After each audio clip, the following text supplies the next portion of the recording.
Today I welcome all of you to चाय पे चर्चा एपिसोड 4 और आज हमारे साथ हैं इस एपिसोड में assistant professor and personal development coach Mohammad Firoz. Sir आपको बहुत बहुत स्वागत है आज के इस एपिसोड में। Namaste to all the dear viewers and thank you Shubhajit for conducting such a wonderful concept चाय पे चर्चा। Thank you sir, it's my pleasure and honourable. हाँ, तो आज का टॉपिक क्या है आपका? सर आज फिर आ चुके हैं आपके साथ इस एपिसोड में। हाँ, वो सब एपिसोड बाद में, पहले बताओ का हाल बा बबुआ? सर आपके आशीर्वाद से तो हम बढ़िया। अच्छा, तो टॉपिक बताओ आज का क्या है? सर आज का इस एपिसोड का टॉपिक है कि ऑर्गेनाइजेशन को, आपके ऑर्गेनाइजेशन को ताले लगने से कैसे बचाए। उससे पहला बात मेरा एक सवाल है। आज ये एपिसोड का नाम क्या बताया? सर चाय पे चर्चा। हाँ, ये नया जो सीरीज चालू किया आपने, चाय पे चर्चा। चाय पे चर्चा, चाय पे चर्चा। किधर है मेरा चाय? किधर है? आप जो चाय पे चर्चा बोलते हो, चाय का इंतजाम किधर है? बिना चाय का चाय पे चर्चा थोड़ी अच्छा लगता है किसी को? सर अगले एपिसोड से चाय सबसे पहले बंदोबस्त करके रखेंगे। अच्छा, चाय का इंतजाम होना चाहिए। हाँ बिल्कुल, अगले एपिसोड में चाय का बंदोबस्त पहले होना चाहिए। ठीक है सर। तो ये क्या बताया आज का टॉपिक? आपके ऑर्गेनाइजेशन को ताले लगने से कैसे बचाए। जी सर। आपके दिमाग से कोई हल्का टॉपिक निकलता नहीं है क्या? इतना भारी भारी टॉपिक लेके आ जाते हो। हाँ, इतना कठिन टॉपिक। तो चाय पर चर्चा episode 4 and today's topic is how to save your organization. How to save your organization or how you can make a better your organization. अपने ऑर्गेनाइजेशन को मतलब और कैसे अच्छा कर सकते हो। According to a survey, more than 50% startups fail in the first 5 years. According to a survey, more than 50% startups fail in the first 5 years. और एक बात जो बहुत इंपॉर्टेंट है कि you cannot run the organisation with good leadership और employees leave organisation due to lack of good leadership. Understood? Employees लोग job छोड़ के चले जाते हैं without a good leadership. In 2022 in India, the overall attrition was 20.3% on an average. मतलब लोग job छोड़ के चले गए। तो ये बहुत बड़ा प्रॉब्लम है इस देश में। So we are going to discuss the points which will help your organization to be a great organization to work for, or let's say the best organization to work for. तो हमारे सबसे पहला point है great culture is a binding force. Great culture क्या बताया मैंने? Great culture. Yes, great culture is a binding force. अगर आपके ऑर्गेनाइजेशन में एक अच्छा कल्चर है तो लोग जुड़े रहेंगे आपके साथ, वो कभी भी आपके ऑर्गेनाइजेशन को नहीं छोड़ेंगे। ये एक बाइंडिंग फोर्स है। For example, yes, binding force. For example, mutual respect. जैसा एक दूसरे को रेस्पेक्ट करना, आप मुझे रेस्पेक्ट करोगे, मैं आपको रेस्पेक्ट करूंगा।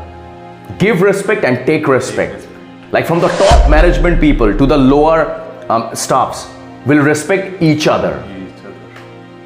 And there is a very famous organization, the Taj Group of Hotels, the IHCL, Indian Hotels Company Limited. They have this culture. Do you know this? They have this culture, mutual respect. Wow. It is indeed a great culture. And next example, like there should be no discrimination. कोई discrimination होना नहीं चाहिए organization में. Like from the top management to the lower staff, there should be no discrimination. All the staffs should have their food or the lunch in the same cafeteria. कि top management से लेके एकदम lower staff तक, मैं क्षमा चाहूंगा ये कठोर शब्द बोलने के लिए, कि एक माली तक, द गार्डनर तक एक साथ आप खाना खाओगे कैफेटेरिया में। क्या ये एक अच्छा कल्चर नहीं है ऑर्गेनाइजेशन में? हाँ जी सर, बिल्कुल अच्छा कल्चर है। आपको कैसा लगा? सर मुझे बहुत अच्छा लगा ये आपसे ये पॉइंट सुन के। ओके, ये तो क्या ये हम लोग इंप्लीमेंट कर सकते हैं या नहीं कर सकते? बिल्कुल सर, आप जी सर, बताओ। ये पूरे इंडिया में हर एक ऑर्गेनाइजेशन को करना ही चाहिए, ओके, ताकि ये म्यूचुअल रिस्पेक्ट जो आपने जो वो बताया, करेक्ट, ये mutual बनाए respect रहे। बने रहे, Correct. अच्छे से चले organization. Correct. So point number 2 is great management and leadership. अच्छा मैनेजमेंट और लीडरशिप के बिना तो आप ऑर्गेनाइजेशन चला ही नहीं सकते हो। You cannot run the organization without great management and leadership. तो क्या होता है एक अच्छा leadership? Let me make you understand this point. एक अच्छा लीडर वो होता है who listens to their staff, who listens to their subordinates. The leader should listen to their subordinate. Subordinate का मतलब sir? Like his team. His team. Yes, those who are reporting to him, those who are working under him. He should listen to them. What is the problem? He should do brainstorming with them. Like you can give any a problem to them, and your subordinates, your team member will give you the solution one after another, one after another. So what will happen? They will feel that they are the integral part of the team. कि मैं भी एक team का हिस्सा हूं, and they will be valued.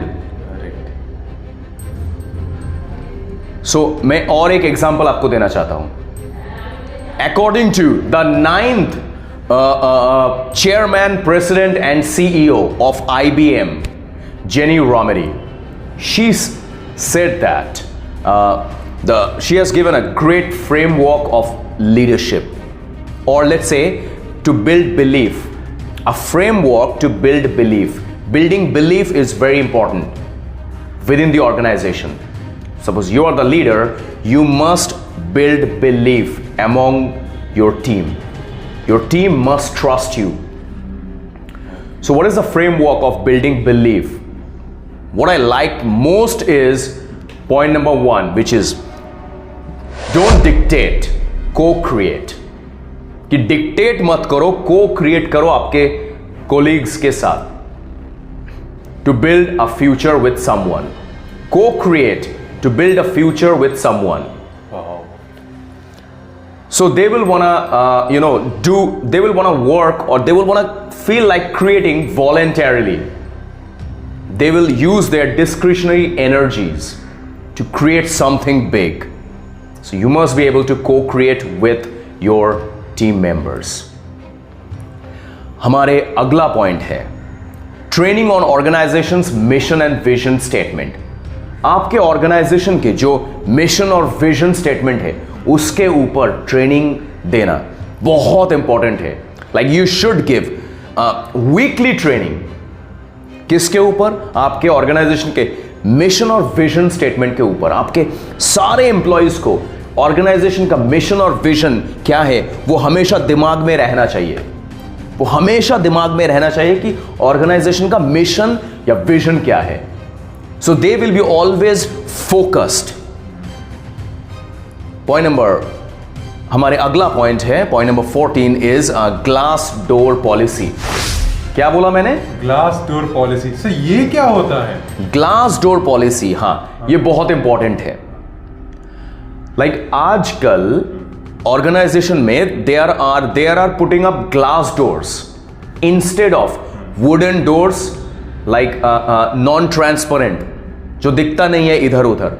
Glass door is transparent, अंदर बाहर दोनों तरफ दिखता है. वो दोनों तरफ दिखता है. करेक्ट, अंदर बाहर दिखता है. Transparency should be there, or else what will happen? Instead of, just imagine, instead of glass door, if there is a wooden door, staffs will feel insecure कि मेरे बारे में कोई चर्चा हो रहा है. There is something fishy is going on, कि मेरे against में कोई conspiracy चल रहा है. And he will feel insecure in the organization. तो तब क्या होगा? उनके productivity खत्म हो जाएगा. Correct? He can't be productive in the organization. So instead of wooden doors, non-transparent, it should be transparent glass doors to maintain the transparency in the organization. It's a great culture indeed. Correct, sir. Yeah. So next point is approachable top management. Top management approachable होना बहुत जरूरी है. And I can give you an example of Mahindra. Their top management is approachable. You can approach the top management. They will respond you. They will answer to your queries and complaints. वो बहुत approachable है. अगर आप top management अगर approachable नहीं है तो it's not a good sign for the organization. अगला पॉइंट है इवैल्यूएशन एंड स्कोर कार्ड. आप अपने एम्प्लॉयज के लिए उनको इवैल्यूएट करो. There should be weekly evaluation, weekly appraisal और स्कोर कार्ड दे दो कि वो कौन से कितने टाइम पे आ रहे हैं, उसके डिसिप्लिन के ऊपर, उनके ग्रूमिंग के ऊपर, परफॉर्मेंस के ऊपर, उनके सेल्स परफॉर्मेंस के ऊपर, सब कुछ आप पैरामीटर्स बना दो और स्कोर कार्ड दे दो. What time they are coming in the department, in the workplace. Are they coming on time or not? So discipline, grooming, punctuality, performance. Give them scorecard. मतलब हर एक पैरामीटर के ऊपर score देना है ताकि वो हमेशा अच्छा परफॉर्म करे. अच्छा. तो कोई भी बुरा परफॉर्म कर रहा है तो the result will show. Score card बताएंगे आपके performance. Correct. And next point is incentivise top performers. आपके टॉप परफॉर्मर्स जो होंगे उनको इंसेंटिवाइज करना है. मतलब अगर एक अच्छा सेल लग गया तो उनको आप इंसेंटिव दे दो, 1000-500 के नोट आप दे दो. Just imagine they will feel great in the work place. उनको और बूस्ट अप मिल जाएगा. Next point is yearly outing. आप साल में उनको आउटिंग में लेके जाओ, घुमाने लेके जाओ स्टाफ्स को. Your staff should not feel bored. There are organization they takes their employees yearly outing and I can mention that Subhas Bose Institute of Hotel Management, they conduct yearly let's say during winter picnics and outings. It's a great organization to work for. Wow, sir. वहाँ पे सारे faculties and सारे staffs, admin staffs, they are very happy. वो बहुत खुश हैं. और staffs जब खुश होते हैं तब क्या होता है, उनका productivity बढ़ जाते हैं. बढ़ जाता है. हाँ. Correct. तो अगला पॉइंट है CSR एक्टिविटीज. आप CSR एक्टिविटीज कर सकते हो. CSR एक्टिविटीज ये क्या होती है sir? CSR activities is corporate social responsibility. हर ऑर्गेनाइजेशन के कॉर्पोरेट सोशल रिस्पॉन्सिबिलिटी होते हैं. तो they spend lot of money in that and lot of employees are involved in that. Generally HR, the human resource manager, takes the initiative. They run, the HR runs this drive, CSR drive. CSR drive. Yes. तो क्या कर सकते हो आप, like आप कोई अनाथ आश्रम में चले गए, वहाँ पे आप बच्चों को एक मील दे दिया आप. Okay. One time you can provide them lunch to the, let's say, the blind students. You can provide them books. You can do tree plantation. आप स्वच्छ भारत अभियान भी कर सकते हो. Right? This comes under CSR activities. आप winter में आप you can give blankets to the poor people. आप साड़ी दे सकते हो to the needy peoples. You can give them food. So this comes under CSR activities, and it's also an important part. To do something for the society is CSR activity. Correct. You are absolutely right. Doing something for the society. Yes. Okay. This is your social responsibility. Okay. Wow. Correct. And next is one-on-one counseling. Okay. कोई staff अगर under perform कर रहा है या average perform कर रहा है, what you can do is you can do one-on-one counseling. एक के साथ एक आप काउंसलिंग कर लो, उसके साथ बैठ जाओ, किधर प्रॉब्लम है उसको, रूट कॉज को फाइंड आउट करो. Where is the problem, what is the root cause of the problem, कि वो परफॉर्म नहीं कर रहा है, अगर वो अंडर परफॉर्म कर रहा है, व्हाट इज द रीजन, क्या प्रॉब्लम है, उसका फैमिली प्रॉब्लम है या उसको कॉन्सेंट्रेशन में प्रॉब्लम है, व्हाट इज द प्रॉब्लम, या उसको काम समझ में नहीं आ रहा है, you have to find out the root cause and give him proper training. Is that clear? Clear, sir. Okay. Clear. Correct. So we have discussed all the points. Okay. And I will, now it's time to give the golden tip. Please, sir. इसी पल के लिए इंतजार कर रहा था, sir. एक golden tip. Are you excited? Sir, I am very, very much excited. Are you curious? Sir, very curious, sir. Okay. So let me tell you. Let me share the golden tip. So the golden tip is, you may not remember everything exactly I said, but you will remember how I made you feel.